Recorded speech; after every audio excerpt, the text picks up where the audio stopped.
मौलाना द्वारा डिम्पल यादव पर दिए गए बयान को लेकर महिला आयोग सख्त। महिलाओं पर अभद्र टिप्पणी करने का किसी को नहीं है अधिकार। मौलाना को भेजा गया महिला आयोग की तरफ से नोटिस। धर्मांतरण को बढ़ावा दे रही पिछली सरकारें। महिला आयोग अध्यक्ष।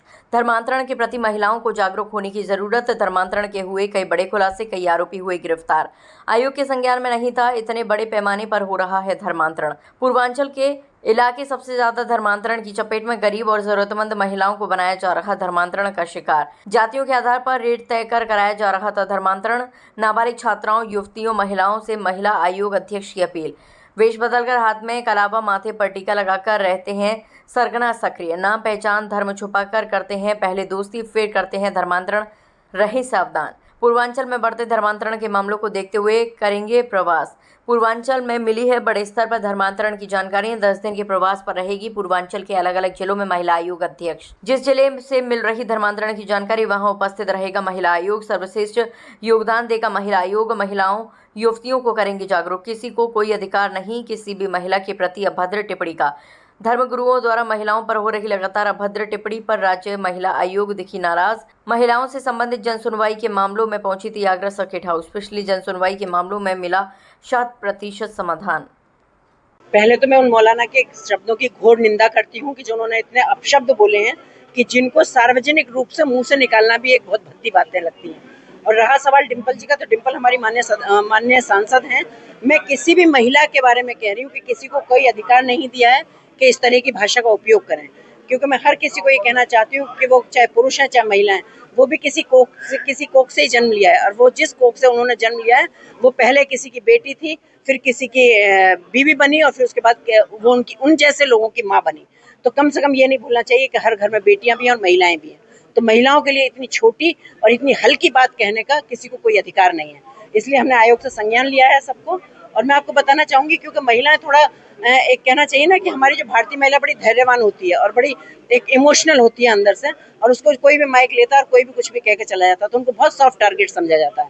मैं आप लोगों के माध्यम से कहती हूँ कि महिलाएं भी थोड़ा सा जागरूक हों और इस तरह की चीजों में ना आए कि हमसे कोई क्या कह रहा है, या हमारे धर्मांतरण को लेकर आजकल इतना चल रहा है, उसमें भी देखा है जितना टारगेट है वो सब महिलाओं को ही टारगेट बनाया जा रहा है। तो मैं तो यही कहना चाहूंगी कि सारा हमारे महिलाओं को भी थोड़ा जागरूक होना चाहिए इन विषयों पे। और ये जो अभद्रता की बात है, मैंने दोनों को आयोग से नोटिस भिजवा दिया। जिस प्रकार से पूरा लगातार सुनवाई कर रही है, आपकी सदस्य भी जन सुनवाई कर रही है, तो पिछले जो केसेस थे उनमें कितनी कमी देख रही है? क्या महिलाएं और सशक्त हो पा रही हैं? बहुत अच्छा सवाल आपने पूछा, क्योंकि जब मैं महिलाओं की जनसुनवाई में आपको एक बात बताऊंगी कि मैं हर केस को अपने खुद से अनुभव करती हूँ, मैं तब उस पर कार्रवाई करती हूँ। और इसका ही ये परिणाम है कि मैं जितनी भी जन सुनवाई करती हूँ उसका 100% निस्तारण मुझे अगली मीटिंग में मिलता है। आज भी मैंने आके जितने भी पिछले कामों की रिपोर्ट ली है, मेरी सारी जितनी एप्लीकेशंस मेरे पास थी, सब में 100% निस्तारण है। तो मैं इस बात से बहुत खुश हूँ कि मैं जो काम देती हूँ वो प्रशासनिक तौर पर मेरे सारे कामों में सब कार्रवाई होती है और सबको न्याय मिलता है। धर्मांतरण पर जिस तरीके से ऑपरेशन अस्मिता के तहत तमाम खुलासे हुए हैं, क्या आयोग की तरफ से भी कोई संज्ञान लेते हुए विशेष अभियान चलेगा?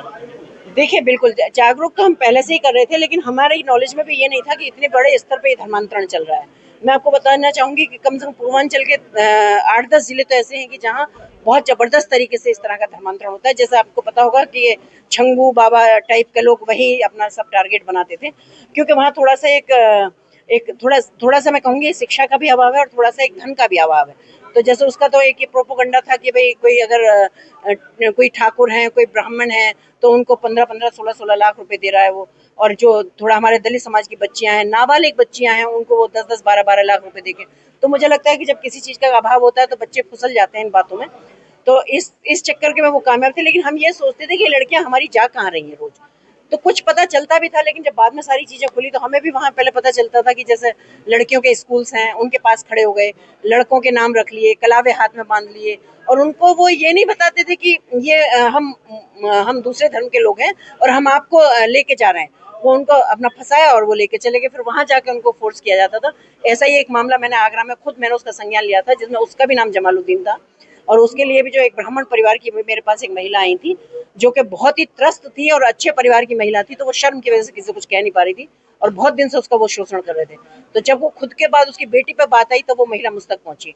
फिर उसके बाद उसी से संबंधित मेरे पास बहुत सारे केस आए, जिसमें मैं आपकी जानकारी के लिए बताऊंगी कि कम से कम 55-60 केस उस व्यक्ति के पास निकले हैं, ऊपर निकले हैं। तो उसको भी मैं उसके लिए भी प्रशासन के लोगों को, सब पुलिस डिपार्टमेंट को मैं धन्यवाद देना चाहूँगी कि उसको भी मैंने कहा था 24 घंटे में उसकी गिरफ्तारी मुझे चाहिए, क्योंकि मैंने उसको देखा, क्योंकि उसके वीडियो ऑडियो सब मेरे पास, इवन उसकी लड़की का भी मेरे पास वीडियो है। तो उसके बावजूद मैं धन्यवाद पुलिस का इसलिए देना चाहूँगी कि उन्होंने 24 घंटे भी नहीं होने दिया और उसकी गिरफ्तारी कर ली। तो अब क्योंकि हमें भी सोर्सेज ये पता चल गए कि इस तरह की भी ये चीज़ें हैं, तो निश्चित रूप से कि महिला आयोग को भी कार्रवाई करने में भी और महिला आयोग को इसको रोकने में जो हम लगातार प्रयत्न कर रहे थे, लेकिन समझ में नहीं आ रहा था कि ये क्यों नहीं रुक पा रहा है इतना।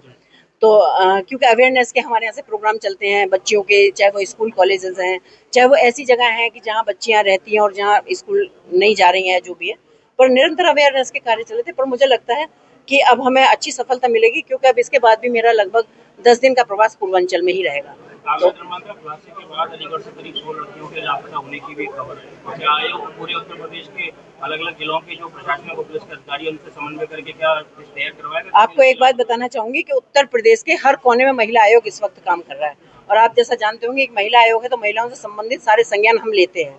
पर अब इतने बड़े बड़े खुलासा हो रहे हैं, तो निश्चित रूप से कि महिला आयोग को भी काम करने में उसमें मदद मिल रही है, और मदद मिलने के साथ हम हर उत्तर प्रदेश के हर जिले में नहीं, मैं कहती हूँ हर कोने में महिला आयोग उपस्थित रहेगा, और जहाँ भी हम अपना सर्वश्रेष्ठ योगदान दे सकते हैं वहाँ पे।